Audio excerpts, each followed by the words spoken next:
Hi everyone, so I'm here at the park.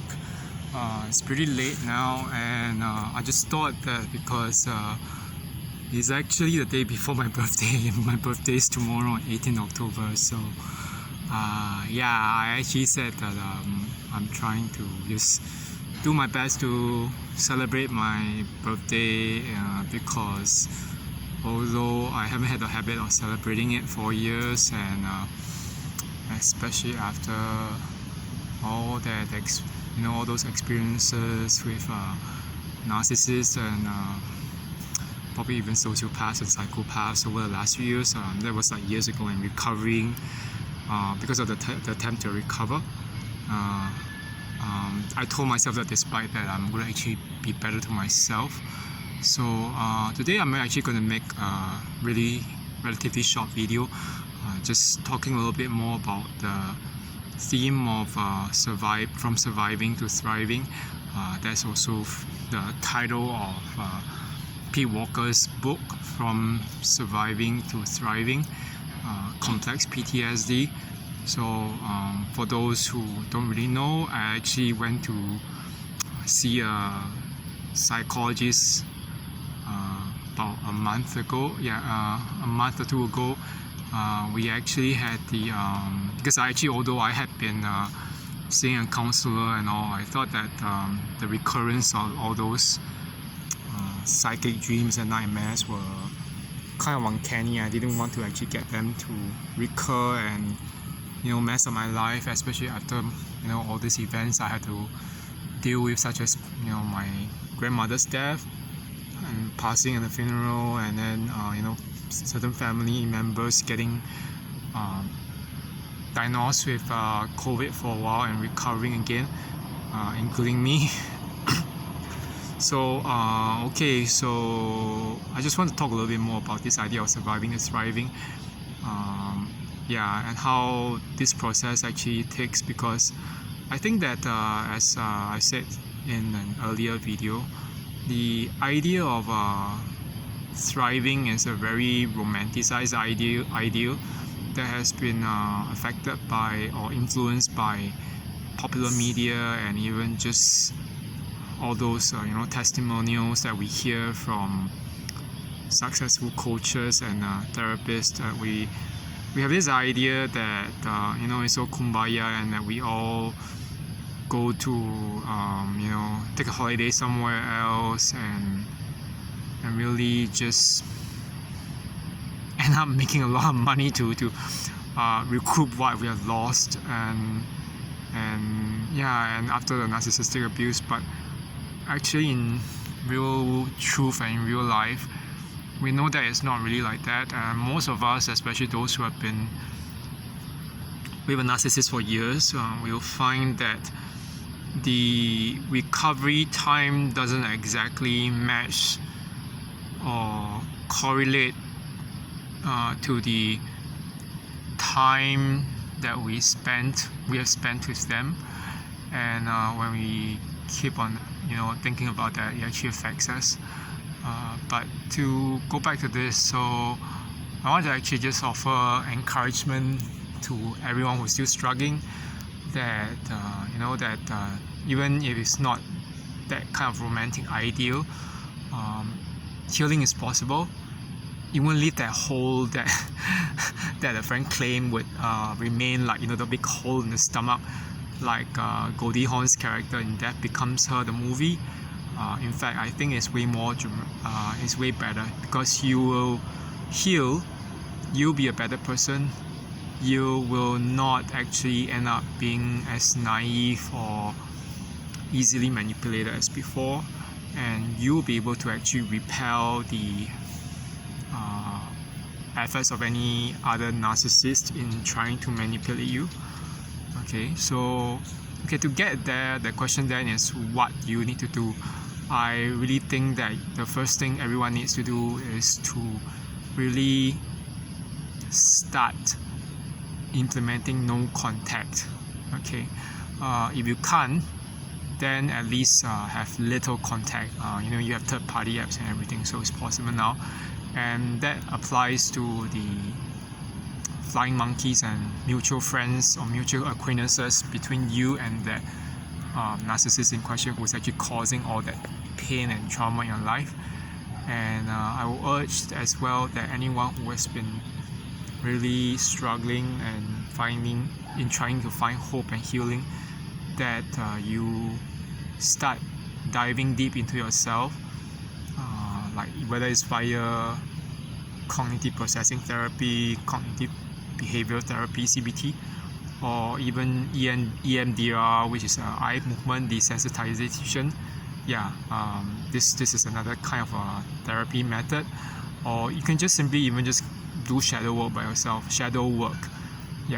I will not actually dwell on the mechanics of how to perform that, but I just want to really offer that hope out there, because I know that deep down inside I myself, I've gone through this myself. And during the first year after the discard, that was in 2016, and then in August, and then all the way, not August, July, I can't remember the date, but from July 28 onwards, and after I was discarded, I spent one whole year in a severe mind fog.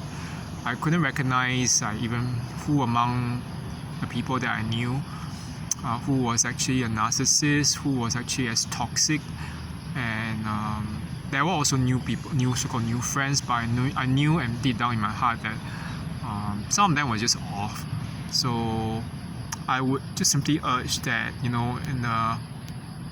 that period of recovery, that you keep on keeping your blinders or your so-called radar for toxic people on.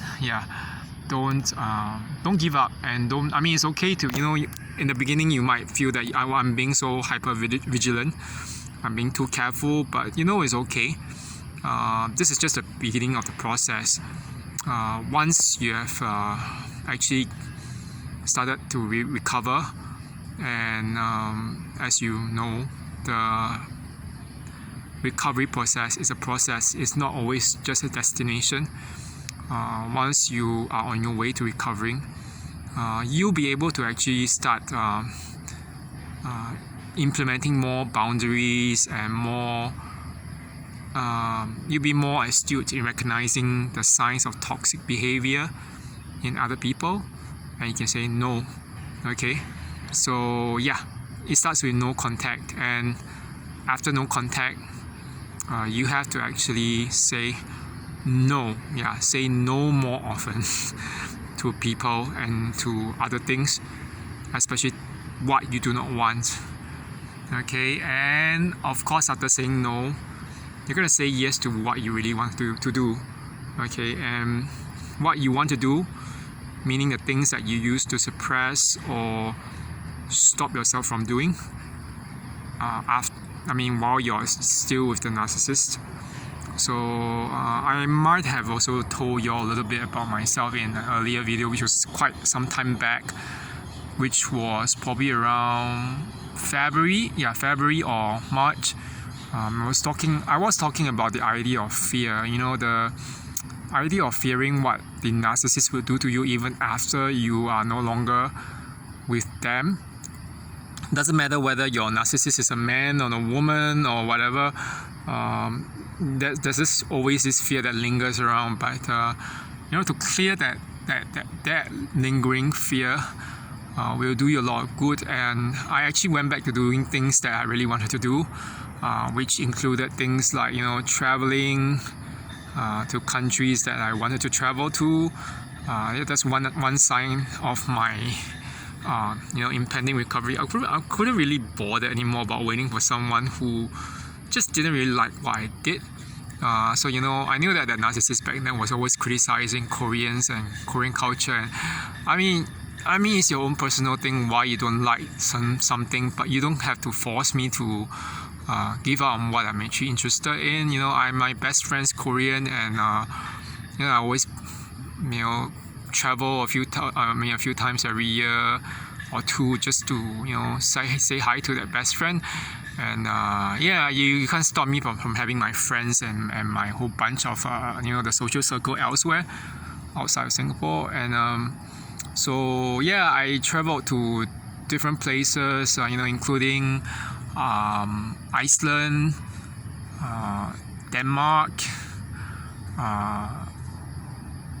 New Zealand, yes, and I also revisited Australia after a long while away, and yeah, back to Sydney where I lived for a while, and of course back to Seoul, and I hope I can actually get back to Canada, just not just for the short term, actually for the long term.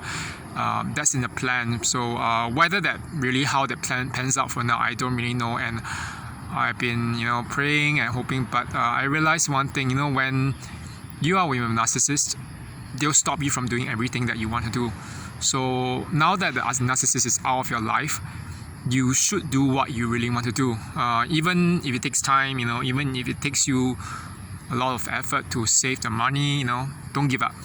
Okay, so yeah, so I'm actually going to go take a walk soon around, not really around this park, but down to the town center, because I need to actually shop and buy some stuff and prepare for another trip in a few more months. Yes, and speaking of which, that's the sign, that's the one additional sign that I'm actually on continuing on my way of recovery.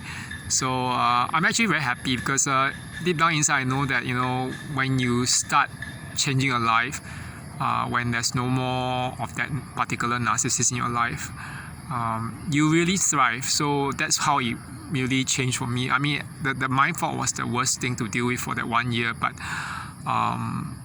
bit by bit you'll clear, and you know that the poison will leave. You are not going to be like that forever. Okay, so yeah, so I'm actually happier right now. I guess that there are things that I still struggle with. For me, I had to actually send off my maternal grandmother in her funeral a few months ago, and I mean I still miss her. The thing is that everyone in the family misses her. So but we know that somehow her time had come, that her time was up. So I can only trust that somehow in his own way, his own timing, God had all made his plans for her. And yeah, so anyway, I'm off, and I hope everyone has a good remaining rest of the day. And for those who are on in another time zone, I hope that your day goes well. Okay, so yeah, so if you have any ideas about what from surviving to thriving also means after a narcissist, you can actually leave them down in your in the bottom of the box, the comments. I hope that everyone really starts realizing this, and it's good to be thankful. So I don't want to always just make videos about how terrible narcissists are. We know they are terrible, but we also want to be acknowledging towards the fact that our lives are potentially better and can be better always without them. So, and we are more capable of anything else when they're out of our world. So yeah, so all the best to everyone for the rest of the day and for the rest of the night, and I'm off. Okay, bye bye.